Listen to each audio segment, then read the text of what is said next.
supine pelvic tilts, one of the very first exercises you can perform postpartum, where we think about an anterior to posterior, front to back movement of the pelvis, just general pelvis mobility, and we're moving and rocking forward and back without tension with the breath. So keeping everything nice and relaxed, glutes unclenched as we move and rock forward and back. Setting up in that glute bridge position, my feet are flat on the ground, thinking about connecting with that big toe mound and the inside edge of your heel, so just root through the ground and tuning in to where your body is on the mat. You can place a pillow or something underneath your head for a little bit of support. As we go through the pelvic tilts, thinking about placing your fingers on the ASIS, so those bony markers on the front of the hips. You may notice, similar to me, that one feels like it's more forward than the other.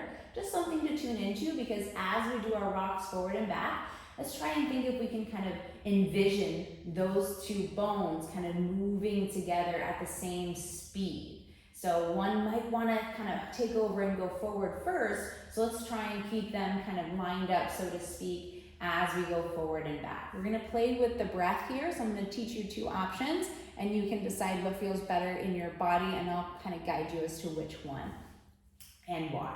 So as I inhale, I'm going to think about kind of tucking my pelvis underneath me, so like a bowl. So if I had a Lululemon emblem on, or logo on my pants, my Lululemon logo is going to get closer to the ground as I inhale.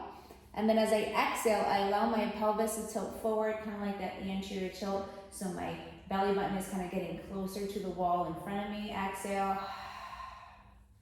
Inhale, tuck under. Connect with the ground. Exhale, forward. So this is a good breath strategy if you're someone that tends to clench with your glutes a lot, or you want to feel your abs a little bit more as you go into this movement, because as we exhale and rock forward, you might feel a little bit of those low abs kick in. Remember, envisioning that these hip bones are moving together at the same time. So inhale, connect with the ground, tuck under, glutes are relaxed.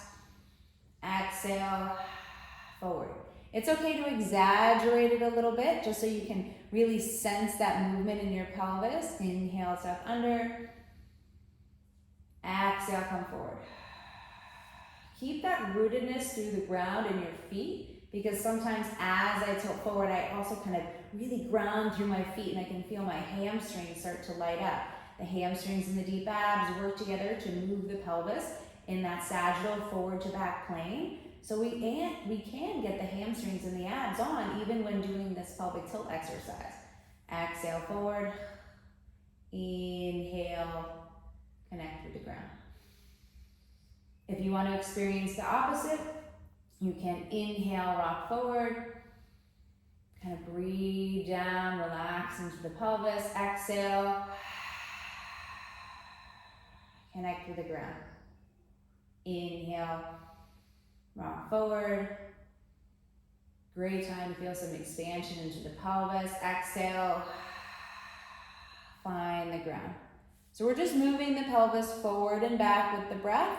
Remember those two breathing options. You can inhale, tuck under. Exhale, come forward.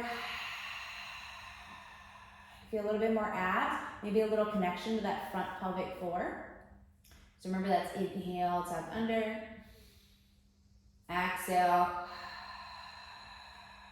Second breathing strategy is we can exhale, tuck under.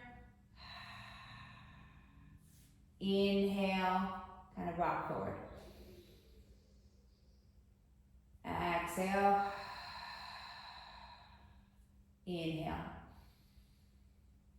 And trying to keep the rib cage as relaxed and on the ground as possible, so that we're not flaring the ribs at the same time, and we're just isolating it to the pelvis.